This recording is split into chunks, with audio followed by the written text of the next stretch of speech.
backs win shows. Things on the stage, got the whole crowd bouncing. Talking about the king of kings, of what we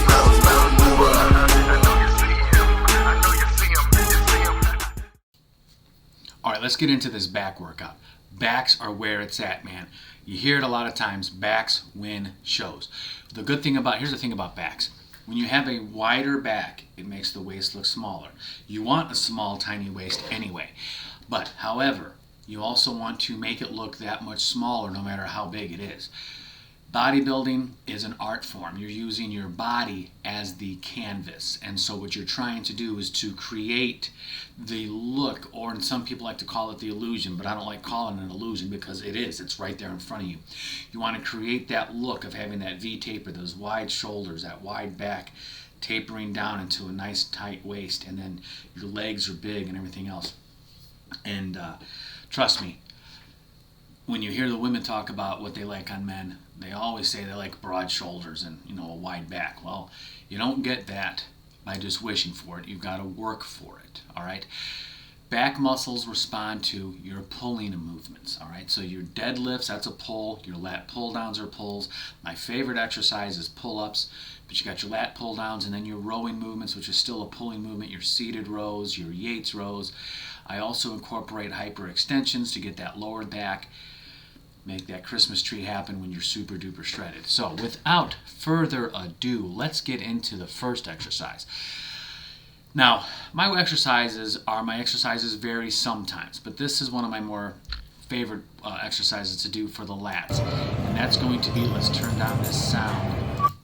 It's going to be straight bar pull downs. Look at that full stretch there, and then boom, I'm pulling from my armpits, and I'm feeling that going all the way down my entire lat. Now, with all exercises, my first set is going to be kind of a warm-up set. My second set is going to be a little bit tighter than a warm-up, and then 3 and 4 are going to be go out and just destroy it to where I cannot give myself one more good rep with good form. Now, I know I just said four sets. I do 4 sets on my first 1 to 2 exercises, and then after that, let me stop this for a second. Then after that, I do like 3, sometimes even 2, depending upon the exercise. So, intensity is key. All right, there's folks that are in the volume camp, and there's merit to volume for hypertrophy, but look, there's only so many hours in a day. All right. Most of you have jobs. Most of you have families. You have outside obligations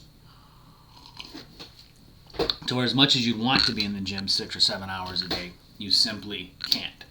But your muscles do not respond if they aren't stressed out. That's what our bodies are designed to do, to adapt to stresses and compensate in the way that they need to. If your body is not responding to the stress that you put on it by getting bigger muscles or stronger muscles, you're dead. I don't care if you're 90 years old or 19 years old. Your body will respond. It's just the level of response which it'll happen, right? So now, next exercise we're going to come up to is another row movement. This here, I'm going to hit the pause for a second and then get the camera back to where it needs to be. This next one is I'm doing a single-handed lat pull down. Getting a really nice, really nice full stretch and full contraction. I did 4 sets of this so I can get a 1 warm-up set, get the blood going, and then another set that was a little bit tougher, and then 3rd and 4th set going all out. Great thing about using machines, great things about using cables is that you can take yourself to failure even if you don't have a spotter. I'm not worried about a weight falling on my body right now. I know I can just go in there, I can get mean with that weight, and I can just go for it and kill it, right? So I'm going to this side. I'll start with my less strong side, and then I will make sure to match the numbers on the other side. Even if that means on my right side I might not go 100% to failure, it's going to be pretty darn close. It's going to be like, say, 97%. So I know I sit there and talk about going to failure, but when I'm doing the unilateral movements, maybe it's just an OCD thing with me. I'm not going to do more reps on one side than the other. I can't. It'll ruin my entire day if I do something like that. So now, again, Failure doesn't mean being haphazard, all right? If you can't give yourself a good rep, like if I had to like swing myself to get that thing down, that's not a rep. That's just using momentum, and that's being stupid, all right? I'm not being a powerlifter here. I've got nothing but love for powerlifters, but I'm not being a powerlifter when I'm sitting there on a cable. If I'm being a powerlifter, I'm using a barbell. I'm doing cleans and jerks and snatches and the like. That's not what I'm doing. What I'm trying to do, of course, I want to be stronger, but I'm also trying to get my muscles to grow, and though that's why I'm using that machine so I can take myself to failure. Most of you, if you have a training partner that's reliable, that's great. But I have found that I can't rely on training partners. That's why I just work out by myself. So when I'm using free weights, I don't go 100% to failure. I go about 98% to where I can't give myself. I might be able to do one more rep, but that's going to be pushing it. So it's like, okay, no, let's back off. We've done a lot of damage. Let's move on, right? Now, let's see. Next exercise is, this is definitely one of my faves. Bent over row. Again, now, here I am using a free weight, but I can go to failure, because if I got to drop it, I'm not hurting that squat rack. All right? So, boom, stand straight up. I didn't go, I'm sorry, I'm doing Yates rows on this. Oh, it's even more my favorite exercise. All right, bend over just a little bit, and I'm using an underhand grip as opposed to an overhand grip. And I think I get more out of this than the actual bent over row. And see, I'm rolling it up just under my belly button. And look, if you're doing something that's named after Dorian Yates, you owe it to him and to you to push yourself. Put some real weight on there. All right, well, for those who are going to troll me, that was only 185 pounds. I barely weigh 185 pounds. So that was still a decent weight for me.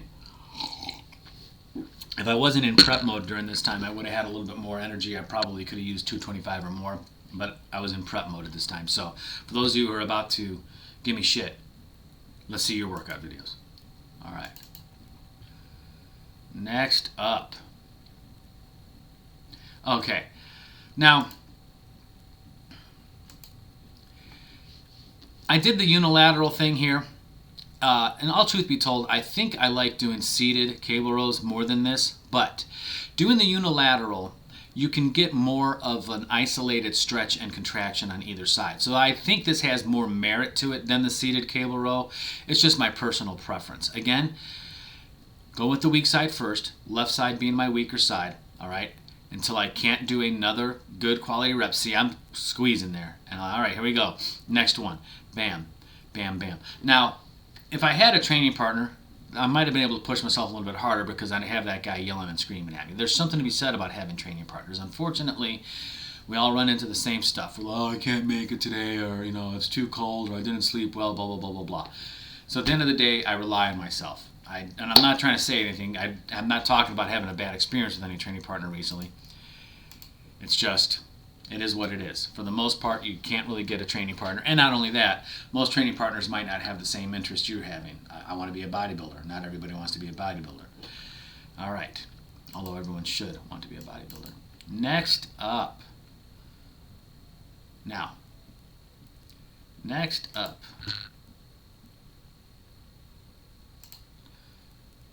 Let's get the video player and webcam. Next up are one of my favorite exercises for traps. In fact, it's the only exercise I even enjoy doing for traps. Dumbbell shrugs. Get them shoulders to go as close to your ears as possible. Do not use your legs in the shrug. I've seen that so many times, they're jumping to do the shrug. All right, now I know if you notice, you might see that little, what looks like a waistband on me. It is a waistband. I'm wearing a Sweet Sweat. I always wear that when I'm working out. I don't know if it has a real effect or not, but my OCD won't let me work out without it. Now, last but not least, a little bit of abs. And now here is one of my favorite lower ab exercises. Straight up, it is just a seated tuck. Get yourself on a bench. I prefer using a complete flat bench that doesn't have that section like that, but everybody was using it. It must have been International Chest Day that day.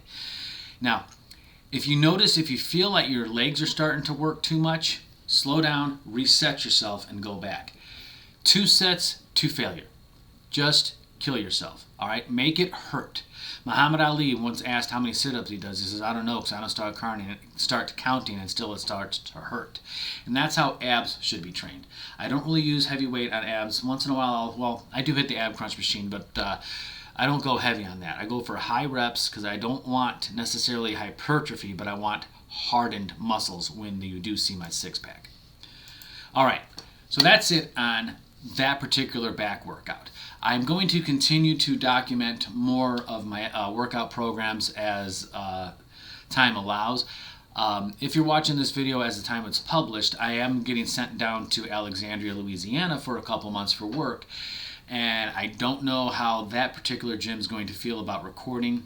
If I'm the only person in the gym at the time, then it probably won't be a problem. And that's probably going to be what has to happen. I'm probably going to have to get there around 3:34 in the morning. So hopefully there won't be that many people. But if they don't allow for it, then I still will have other content going on. Now look, folks, check out the link in the description below. Download my free ebook. In that free ebook, you'll know part of my journey. For those of you who don't know, I wasn't always in shape, whether it be in great shape or just decent shape. There was many a times that I was extremely overweight and on a lot of medication due to weight problems. So check out my ebook because I hope it can help you and get you on the path to your health and wellness journey. Also, you can book a 30-minute consult with me. I would love to be a part of your fitness journey and get you to be in the greatest shape possible. If you liked that video, check out this video right here. I will see you in the next video. Have yourself a beautiful day. I love you.